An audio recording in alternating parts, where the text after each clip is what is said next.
May nakikita akong uuwi rito, pauwi na sa'yo. Yan ang nakikita ko dito. Pero dahil dalawa yung daanan, no, maaring siya mga babes, no, ay nagkakaroon ng pag-overthink or pag-a-analyze rito, no, kung hindi sa hindi itutuloy, okay?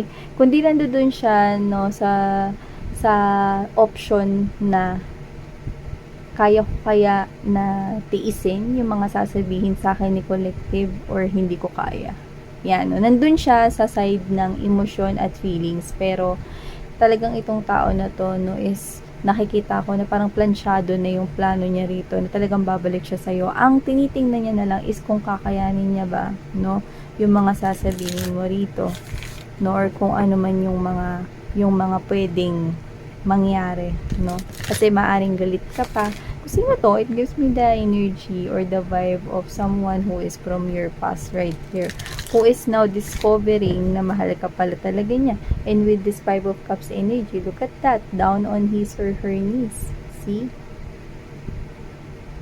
At lahat ng taong halos mapaluhod mga babes, no, ay talagang may pagsisising na raramdaman.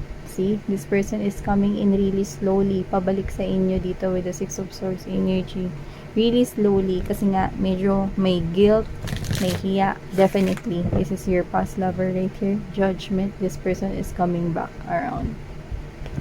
It's, anong kwento at storya nitong tao na to dito? At ano ang kanyang papel rito sa reading ni Iti sa inyo?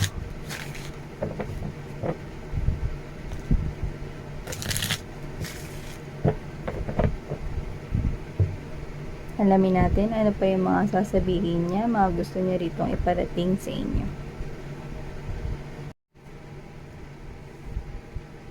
Oh, Knight of Wands in reverse right here together with this Nine of Wands energy. This is definitely a past lover right here, and looks like this person wants to ask you something, could be a favor right here, or baka meron siya ritong hingin sa inyo, no? So, the cycle had completely closed out right here. So, pwedeng matagal nang nag-close ito, no? Pero nakikita ko siya ritong magbabalik, no? At hindi lang talaga basta magbabalik, no? Ito ay maninikluhod sa inyo. Yeah, we're hearing that song. You know that song? It's The White Horse from Taylor Swift song. So, dun siya sa part na begging for forgiveness, begging for me. Just like I always wanted, but I'm so sorry. Yeah, so this person could be coming in papunta sa inyo, begging for forgiveness right here. This could be someone who used to be a player in the past, Knight of Wands energy, but not anymore. This person right here could probably change here. So, yun yung sinasabi ng reading mga babes, no? Pwedeng nagbago na itong tao na to, no? Yun yung nakikita natin dito. See? So, let's keep moving. And it looks like this person here will ask you something to the point that this person is almost begging for your forgiveness or almost begging for you right here. This person, I think, meron siya ritong hihingin sa'yo right here. No? Oh! Whew. Ten of Wands energy in reverse. Yeah. Okay. Well, yun talaga yung mapait na part doon. Yeah.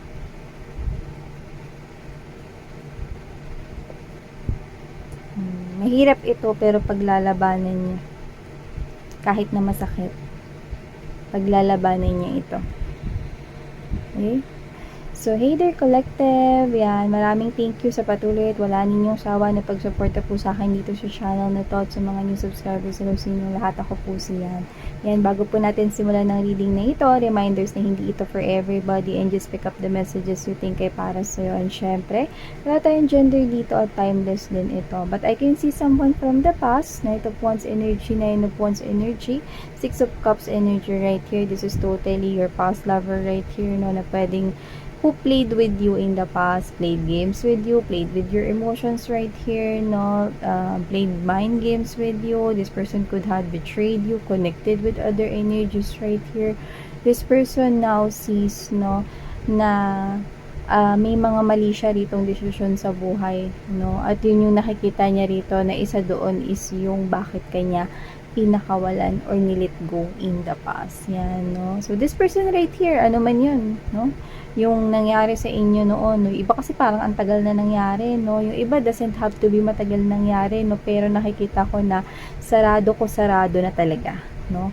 Ang inyong relationship, connection sa kung sino to, because you're giving me this world card energy, conveying me this kind of message that I've totally shut my door from that person, Miss Yan. Yeah, I'm seeing that clearly right here because you're appearing as well as the Queen of Swords energy right here, sweetheart. So, I'm picking up right here for you, collective, no? That you've already turned your back sa kung sino to. And hindi kita masisisi kasi may paglalaro ritong nangyari in the past. Pwedeng may panluloko, pagtataksil, no? Kasi, ito kasi, medyo malandutay kasi tong Knight of Wands. Okay? Kaya nakikita ko rito, no, na pwedeng meron siyang maraming kakonik in the past, pwede rin may options in the past. Third party na tao is really standing out. Someone else is what I'm seeing more likely in this energy here. But, kung ano man yon, it's in reverse right now. So, this person could have changed already, pero yun nga, it's still up with you mga babes, no? Kasi nakikita ko dito na kung sino tong tao na to, almost begging for your forgiveness right here. Yeah, begging for you. Yeah. Pero, this person here, no, may isa siyang hiling sa'yo. 9 of Cups energy, 10 of Wands in reverse, oh no. And we have here this 3 of Cups right here. I'm picking up with this person right here with the Queen of Swords energy. Okay, ikaw tong Queen of Swords. Your sword is up right here. It's like, anong ginagawa mo? Ba't bumalik ka pa sa buhay ko? Yan, no? Parang, anong sense? Na mag-uusap pa tayo, matagal na tayong tapos. Yan, parang ganun ka, no? Pwedeng nagsusungit ka or parang pakiramdam mo lang, no, na wini-waste mo yung time mo rito or parang hinaaksaya mo yung time mo rito sa tao na to pag nakapag-usap ka sa kanya, no? Parang it's like you're telling this person here na sarado na yung mundo ko para sa'yo, sarado na yung connection ko para sa'yo. Ayoko nang kumunik sa'yo. Ayoko nang rumiconnect sa'yo. Lahat ng tungkol sa'yo, ayoko na. Parang ganun ka. You're totally shutting, okay, 101%, no, ang yung buhay dito sa tao na to. But this person right here is asking you na kung pwede lang sana, kahit bilang isang kaibigan lang, tanggapin mo siya. That is what this person is, maninikluhod siya sa inyo, magmamakaawa siya sa inyo. Hindi ko alam kung paano niya gagawin, but this person is, I'm seeing here na talagang sobrang gustong-gusto niya rito, no, na manatili sa mundo mo. Yung iba, kahit na wag mo na siyang kaibiganin rito, basta wag mo lang siyang totaling i-block sa mundo mo. Yan yung nakikita ko rito with this 5 of Pentacles energy. Yan, no, 5 of Pentacles energy, 10 of Wands energy, 9 of Cups. This person is telling me that this 2 in reverses is this message right here na kahit wag mo na akong patuloyin bilang kaibigan mo sa buhay mo, basta wag mo lang akong totaling tanggalin sa mundo mo. Yan, no, this person will ask you, no, na wag mo siyang i-remove completely sa buhay mo. Kahit na, sige, pakitaan mo na daw siya ng hindi maganda rito, kahit na supladuhan mo siya rito, no? At kahit na ikutan mo pa siya ng mata rito at kung ano-ano pang gawin mo rito, magsalita ka ng hindi maganda sa kanya, okay lang, titiisin niya. 10 of Wands in reverse right here.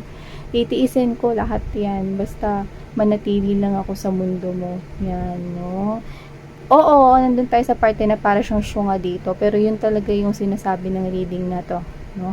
So, nakikita ko dito na handa siyang magpakasyunga. Basta wag mo lang siya totaling i-block sa mundo mo. So, sising-sisin, no? Yeah, we're hearing the word dusa. So, this person could probably be somehow nagdurusa siya ngayon, no? Parang it's like, okay lang na pakitaan mo ko ng hindi maganda, pagsalitaan mo ko ng hindi maganda, okay lang, titiisin ko yan, basta wag mo lang talagang totaling isarado yung mundo mo sa akin. Yan, no? Okay lang na kahit na makita kita, okay lang kahit na wag mo na akong kausap-usapin, basta wag mo lang talagang isasara. 'Di ba parang ikaw, anong point nun? Eh, hindi na nga kita kinakausap, tas gusto mo manatili ka pa sa mundo ko. Parang ikaw, hindi ko alam kung parang meron kang ganito na parang hindi mo maisip yung logic, ba't ganun yung gusto niya. Well, kasi the thing right here, mga babes, no, may point ka naman. Kasi ikaw, ang sinasabi mo dito is that parang ganun na rin yun. Hindi kita pinapansin or hindi kita papansinin. Ayaw kita maging friend, no? Tapos gusto mo magstay ka sa mundo ko. Yan, no? Parang ganun na rin yun. Sinarado ko na rin. Hindi nararamdaman mo rito yung pain na hindi kita pinapansin, na hindi kita kinikibo, na para ka lang hangin, no? Sa paligid ko. Parang ganyan. Para ka lang isang polluted air. Sa paligid ko. So, is that making sense? No, parang ganun ikaw na parang hindi mo mahanap dito yung logic kung ba't niya yung ginagawa. Ang point ng person na to, mga mahal, no, is that, okay, tama ka doon, no, na parang wala lang rin kasi sinarado mo na yung buong mundo mo sa kanya, no? Pero kasi siya, sa kanya, importante na yun. Ganun yung pakiramdam ng taong nagdurusa sa isang bagay, no, na alam niya rito na siya yung may kasalanan at pinagsisisihan niya yon every bit ng lahat ng ginawa niya in the past, every little bit of what he or she had done, the damage, okay, yung tinutukoy in the past. So kung sino tong person na to, no, this person right here, titiisin niya na lang, okay, na ganyanin mo siya or wag mo siyang kibuin or pakitaan mo siya ng hindi maganda, basta wag mo lang siyang totaling palayasin sa mundo mo. Kasi sa kanya, sure win na yun, sure achievement na yun, na yung minamahal kong tao, kasi parang ngayon lang siya nagising sa katotohanan na minamahal ka pala niya, diba? Well, whoever this person is, para sa kanya, sapat na yun, kontento na siya dun, no? Mas masasaktan siya rito kung isasarado mo ng buong-buo yung mundo mo sa kanya. Yan, no? So, yun yung nakikita kong point niya rito. No? Na parang kahit papano, parang ibigay mo na sa kanya yung ganun na parte. No? Pero ikaw, nasa sayo pa rin yun. No? Parang sa side niya kasi, no? Parang kahit papano, kahit na ganyan pa yung ipakita mo sa kanya, hindi magaganda, no? Okay lang. Kasi nakikita ka naman niya at alam niya naman lahat ng mga pinagagagawa niya dati, so deserve niya, parang ganun, deserve niya na tratuhin niyo siya ng ganyan, no? Okay lang daw kahit tiisin niya na lang, no, with this Four of Pentacles energy. Bakit? Kasi mas kaya niyang tiisin yun, no, kaysa i-let go ka ulit sa pangalawang pagkakataon, 'di ba? Pero ang difference ngayon, i-let go ka niya ulit pero wala ka ng feelings for him or her. That's why this is hard. That's why this is heartbreaking for this person. I know. Okay? Pero kung ano yung rason niya, okay, even though you do not like to hear this, kung ano yung rason niya, it really comes from his or her heart here. It really comes from his or her soul. Totoong nagdudusa siya. Okay? Sabi ng reading. At sabi ng vibe. If this is your person right here, this person's gonna come into your life, gonna beg here for your forgiveness, gonna beg for you, wanting to ask you na pwede ba kayo maging friends, or kahit ayaw mo maging friends kayo, can you just let him stay in your life? Kahit wala nang kibuan, hayaan mo lang siya na magstay sa buhay mo. Yan ang hihingin niya sa'yo. Okay? Prepare yourself because someone here from the past is coming back right here. This might not shock you, but mas nakikita ko pa nga na mas masashock kayo dun sa hihingin niya. Kasi parang almost ganun na rin yun eh. Para mo na rin totally sinarado yung mundo mo for him or her, no? Pero yun yung gusto niya. Sobrang gift na yun manggagaling sa'yo. Okay? So, collective, alam ko, no, na matatapang kayo rito, no? Pero kasi matulis yung espada, pwede pakibaba. Konti lang, no? Kaya takpan nyo lang muna saglit. Kasi nakakasilaw yung tulis nung no, espada ninyo, no? Which means, ang gusto kong iparating doon, no, is hindi ako nag-aalala sa inyo, no? Kasi masyado na kayong matapang at mas malakas na kayo ngayon. Mas matalino na rin with the Queen of Swords energy. But, you do not need, okay, to raise your swords really high from whoever is this if this is your reading. Kasi itong tao na to, sukong-suko eh. pinagdudusahan niya na to na sobra-sobra rito. Kaya, it's okay for you, no, kasi baka mangalay ka, it's okay for you, no, na ibaba yung espada mo a little bit, not necessarily na sinasabi ko doon, no, na maging tanggalin mo yung guards down mo or whatever, no. Ang gusto ko sabihin dito is that this person right here is totally giving me the vibe na nagdudusa na siya. Okay? So, hindi na ito para makipaglaban sa inyo or hindi na ito para sabayan kayo, no, sa lahat ng mga sasabihin ninyong hindi maganda, if ever, no. So you can now breathe yan, no, ng mas maayos, mas mahinahon yan. Kasi nakikita ko na pwedeng tumaas yung BP mo or baka magalit ka kasi pag nakita mo siya. Okay? So yeah, collective ito ang mga mensahe ko for you guys. Sarang ngayon, love and life. Annyeong!